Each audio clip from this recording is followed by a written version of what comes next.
Greetings and salutations, comic book conversationalists. This is Comic Book Hangover. My name is Scott, and here we are with another weekly haul video. Kind of getting better at these. Last one I did was, over a month and a half removed from the previous one. This one's 2 weeks later. Hoping eventually I'll be able to get these back on a weekly basis. Otherwise, I'm going to end up changing the name of the series. But be that as it may, let's get through these books that I picked up last week and this week.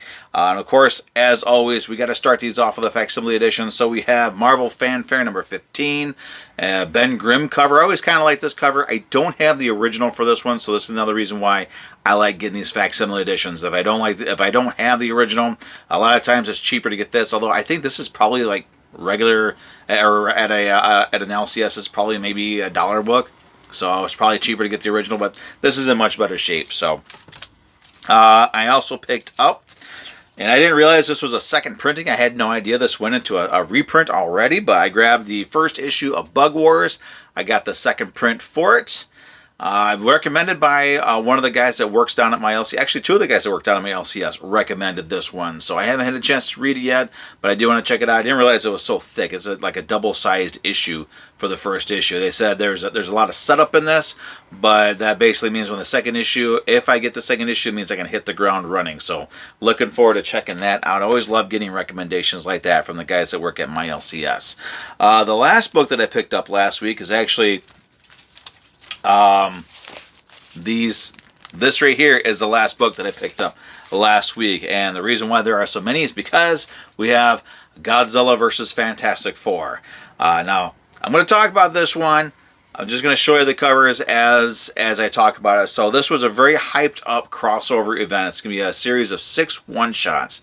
I don't think they're going to connect because we're going to talk about they're talking about how it's going to be in different eras of the Marvel Universe.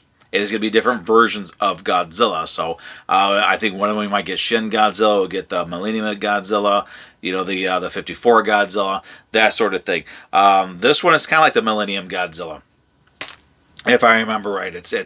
I read it last week, and the reason why I'm saying if I remember right is because with all the hype and all the potential of this, it really didn't live up to it.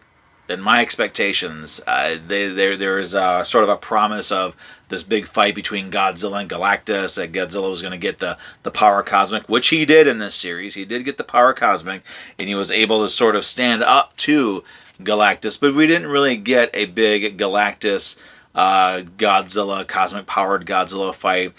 King Ghidorah was in there. He got the power cosmic as well. He became a herald of Godzilla.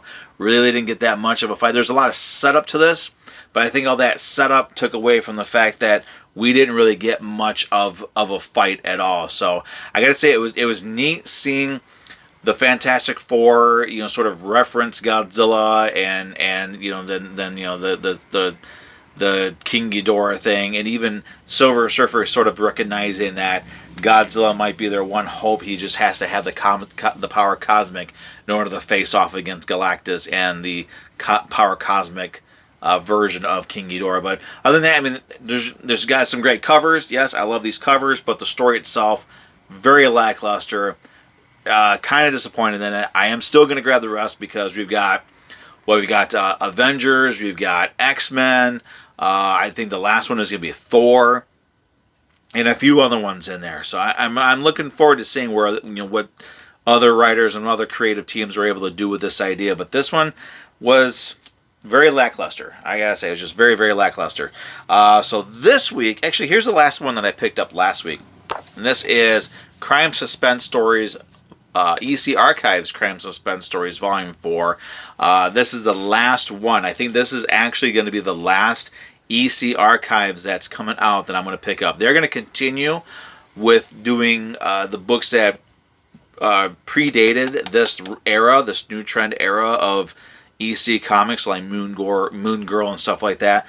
I'm not going to get any of those. I just like the crime suspense stories, shock suspense stories, and all the rest. And one thing I did notice about this one is it felt a little thicker. It's still $19.99, but it felt a little thicker. And when I looked at the back of it, I realized why it felt a little thicker. It's because instead of having 6 EC books in there, it's got the last 9 issues of crime suspense stories in there. So you get extra books. You get 3 more books than you normally would in the EC Archives edition, but you're still paying the same price. So I like that. That's very good. So that is it.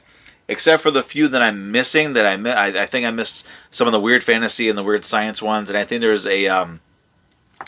another one, another science fiction one that I want to get. Incredible, what do they call it? Incredible science fiction, something like that. I got to get that one as well, but there's only a handful of them that I'm missing, and then I can start reading them through.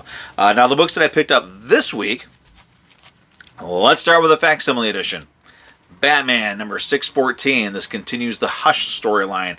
Now they are doing a Hush sequel in the current run of Batman, so I think that's probably the main reason why they decided to reprint this one. And I do like the idea of them reprinting it as I think this is actually more of a bi-weekly release, because we're really getting through this story, and I have not even had a chance to start reading them, so I got to get into reading these books. I love the covers, though. These are great, amazing covers. Probably one of my favorite Joker covers right here. But I grabbed that one. This one's just a reprint. It's not really a facsimile edition, but Skybound reprinted the G.I. Joe Real American Hero. This is from the Marvel run, issue 21. Iconic for the fact of not only has a great Snake Eyes cover. I'm not really as much of a G.I. Joe fan as I am a Transformers fan, but this is still one of my favorite G.I. Joe covers. I have the original. It's really beat up, so I'm real glad they did this. But the thing that makes this one a really standout issue is it's the Silent Missions issue. Right now, IDW, they just started doing a Silent Mission series of one-shots to coincide with this. And the big thing was, since it was a Snake Eyes-centric story, and Snake Eyes doesn't talk, this entire story is told with no dialogue whatsoever. It's just art, and it's told through the sequential art of the comic book. So I will check this one out. I never looked at my original because, like I said, it's really beat up, and I didn't want to beat it up anymore. So I got that one so I could check that out. This one came out last week. I figured, what the hell, why not? I do love Mars Attacks, so I'm going to check out this Red Sonja Attacks Mars. It's really hard for me to say because I'm usually saying Mars attacks this, that, or the other. So to say something else is attacking Mars is really interesting. Now, this did come polybagged with a little trading card. I don't like polybagged books. I have some of my collection that are still polybagged that I got back in the 1990s. I'm not doing that anymore. I stopped doing that when Dynamite was doing the Garbage Pail Kids books, and they were putting cards in there, and they were polybagged. And no, I'm not doing that. I'm done. I'm over the polybag. I'm over all those gimmicks. Been doing this long enough. Been doing this since 1990. So I've been doing this long enough where I'm like, I don't care anymore. I just want the stories. Speaking of stories, I grabbed the second issue of Godzilla Heist. Now, again, just like with the first issue, it was a Reservoir Dogs homage. This is a Fast and Furious homage cover. Not a fan of the Fast and Furious, but I do like the idea that they're doing sort of these unique homages for Godzilla, because they don't really do homage covers for Godzilla that often. So I like the idea that they're doing movie homages instead of grabbing iconic comic book covers. I like that idea, something different. So not a fan of Fast and Furious, but I love this cover. It's a great, great cover. And the last one I picked up actually isn't even from me. It's from my wife.